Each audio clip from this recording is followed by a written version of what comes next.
Hey, what is going on guys? RvzStealth here, and in today's video, I'm going to be bringing you guys some tips for Gangplank, mainly for the top lane, but also for the mid lane as well. I've been basically just spamming Gangplank in solo queue the past few days or past week now, and I've had really good success on him. I think I've got like over an 80% win rate in the past 7 days, so I think that I have gotten a pretty good grasp of the champion, and I want to share with you guys today some like tips and some tricks for playing Gangplank in the top or in the mid lane as well. So without further ado, let's get into the video. So my first tip is going to be to always make sure you're starting a camp at the start of the game when playing as Gangplank. This will allow you to start Doran's Blade instead of taking the Flask, and when I first started playing Gangplank, I was just going Flask every game and just going to lane, but recently I've been doing a camp, usually the Wolves. The Wolves is the easiest one to take, so I would recommend doing that one if the jungler lets you.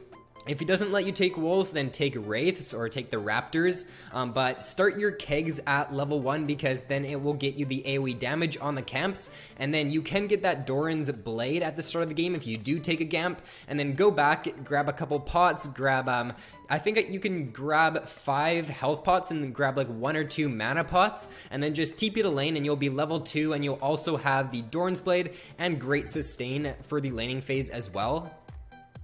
So my next tip is going to be to make sure you're using the bushes to your advantage, because with Gangplank, you can plant his barrels in the bushes and the enemies won't be able to see them. So make sure you're doing this to either like just surprise your enemies with some nice damage in trades. Like they might forget about your barrel when you place it in the bush, so you can just use this to end up winning trades. And if the enemy does walk towards the bush, then you can just pop another barrel down and blow up your first barrel to get a nice little trade-off. So just make sure that you are using the bushes in the laning phase to take advantage of Gangplank's zoning potential.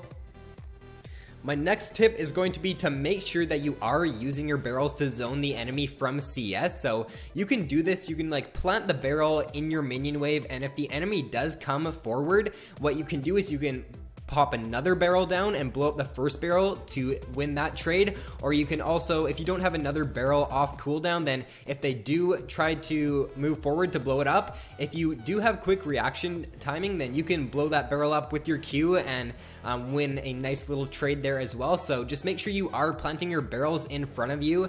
If you like this is really good if you are in a harder matchup, because it's gonna help you just CS a lot better, and it's gonna help you end up winning trades, because the amount of damage that you get with Gangplank's barrels is just really good in the early game. So just make sure that you are planting them down, and that you're not just farming with your Q the whole laning phase, because you can definitely look to get a kill in the laning phase with Gangplank, because he actually does have pretty good kill pressure if you can use his barrels to their fullest potential.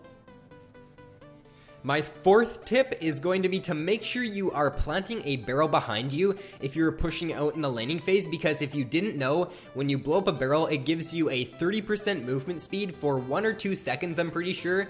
So that can just ultimately end up saving you from a gank if the enemy jungler does come.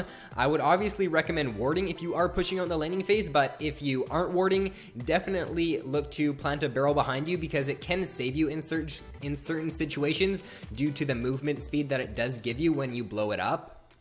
My next tip is, when you do hit level 6 as Gangplank, make sure that you are looking at your lanes, because his ultimate is so strong and it can just change the momentum of a fight. For example, if you can get a good ultimate down bot lane, it could just win that fight for your bot lane and just end up snowballing the lane. So I would highly recommend for you to just be aware of your team and just be aware of what they're doing, because if they do go for a fight, that extra damage and the extra CC from your ultimate could end up winning your teammate their duel or their fight in the bot lane.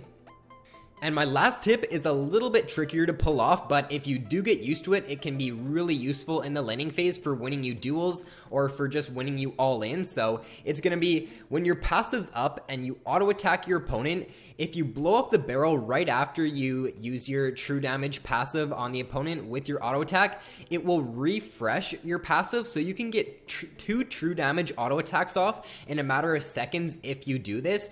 I'll go over that one more time. If you auto attack your opponent when your true damage passive is up, then After that, if you blow up a barrel, it will refresh your passive so you can get another true damage auto attack off. So just make sure you're using this if you are going for trades. Like I said before, it is a little bit hard to get used to if you haven't played Gangplank very often, but you can definitely use this to end up winning all-ins or end up winning trades in the laning phase. You can also use this tip when pushing down towers, because if you didn't know, Gangplank's passive works on towers. So what you want to do is just auto attack the tower, put a barrel down, pop that, and then auto attack the tower again to just push it down really fast, because the true damage on the tower just melts it really quickly. So you just want to make sure that you're doing this when you are split pushing or when you are taking a tower. So those were my tips for Gangplank. There weren't too many, but those were the tips that I have accumulated over my time playing Gangplank in the past week. If there are any other tips that I did miss in this video that you guys think are pretty big or that you think that people should know, then be sure to leave them in the comments below, because that's always helpful. So thanks for watching, guys. If you did enjoy the video, be sure to drop a like and subscribe if you haven't already. So have an awesome day, guys, and I'll see you in my next video.